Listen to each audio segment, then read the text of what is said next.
Okay, so a quick little follow up to the video I posted on Sansa's lie.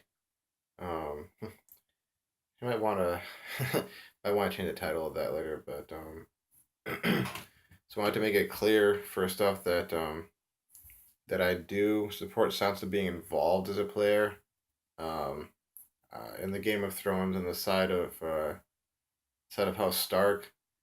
However, I just feel like that she has to learn certain things, and so does John, as far as how this stuff works. I mean, John has a little more experience insofar as dealing with people like Lord Janos Slant and the rest of the mutineers. He knows what it's like to be betrayed and why you shouldn't be too trusting and how you need to be on your toes when it comes to dealing with your foes or potential foes and even friends and allies and so on.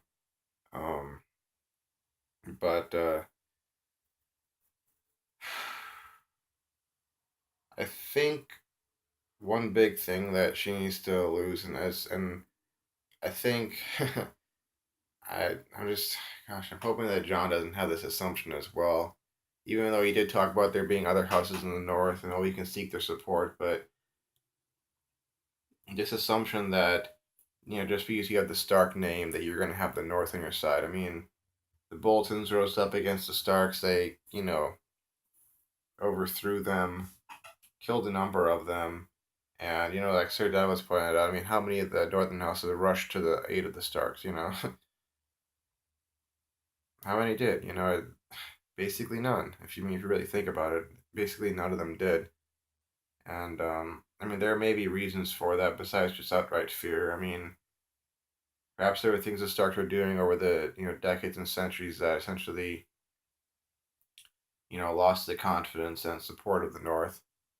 I mean, for one thing, going to war, sweeping down the South, and losing all those people that they lost in one battle after the next, and really not winning that war. And Rob being willing to follow his heart and his desires and marry Talissa, or I believe it's Jane Westerling in the books. Instead of fulfilling his oath to marry one of Walder Frey's daughters, and how that all backfired with the Red Wedding and the Starks just being butchered essentially and overthrown. And I think that there are certain assumptions the Starks are operating off of still, that their name means anything to the vast majority of the North, which I'm sure there are houses like House Mormont and House Manderley that means something to in a positive sense. And on top of that, not wanting to recognize that perhaps their father and their parents didn't really know what the heck they were talking about. I was going saying, well, Ned said this and Ned said that. Well, yeah, Ned said all these things, but then Ned was also the one who was foolish enough to go down south, just like Rob, and got himself killed, just like Rob got himself killed. And the fact they're even in the situation is all because of the preceding generation and the older siblings who didn't didn't figure out that you know that the world is the way it is, and I'm seeing Sansa doing what she's doing as this attempt to like earn people's respect and their their admiration and such. But I'm just wondering where it's gonna lead.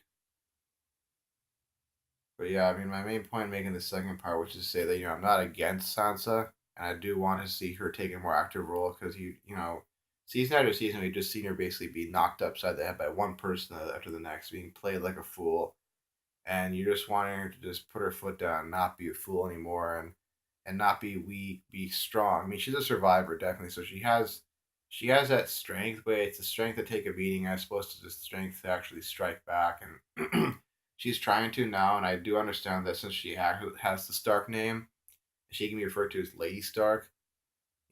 She's definitely like gonna be the person who I think she's definitely the person who's gonna have to handle the political side of things. John knows how to fight. John knows how to lead, but he still has that last name Snow, and there's still that stigma with it. There's still that wouldn't that would follow a bastard, in the North. Since this isn't Dorne, it's not Dorne, so bastards are not viewed as anywhere near being equal with true-born heirs. So, as much as John is recognized as Ned's son, he still has that bastard surname, so they definitely need Sansa. Without a doubt, they need her to be involved. But she really needs to learn how to play the Game of Thrones because I just see her being played by Peter further. And so to sum it up, they need to toss their assumptions about how the North works out the window because empirical evidence has proven otherwise, and the whole arrogance factor and insecurities and like sibling rivalry type stuff has to go out the window. I mean, I feel like there still is that dynamic going there. Sansa needs to prevent herself from becoming another Catelyn, and John needs to prevent himself from becoming another Ned or Rob. He needs to be way more like nimble about things and taking into consideration all these been through his experience, like literally being murdered by his own man, being betrayed. I hope that's taught him something, significant that's really going to make him a far more effective leader. And I hope Sansa can take what she's, experienced, all the brutal beatings and whatnot, and turn that into a basis for actual knowledge of how the world works, so that they can come out on top. Now, I've said previously that I don't see it ending anything other than bittersweet. Like George just said, that Game of Thrones will end in a bittersweet manner. There will be some victories for the good people, but the quote unquote good people, but there will be a lot of losses along the way. So I think that's gonna be it for this video, and hopefully I cleared up anything that I may have you know